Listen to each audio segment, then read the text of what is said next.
อีกหน่อยบอกว่าเราสิบ เจ้าคนนี่กินปู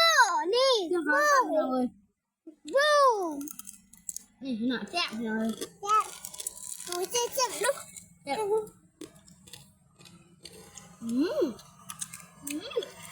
เจ็บลูก ฝ้าเอือบอะไรก็ของพี่เลยแซ่บ อุ้ยนายดำปลาแอบนายดำ แก้มพริบ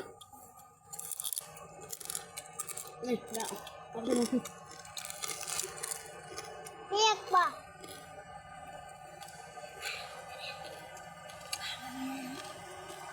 ทุกคนนี่กินปูจำไปนี่ พี่ประกาศเนี่ยแซ่บ อย่างบอกเนาะ เอาปลาแซ่บเลยเพียง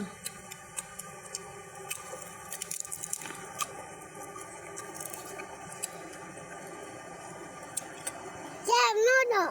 แซ่บ อืม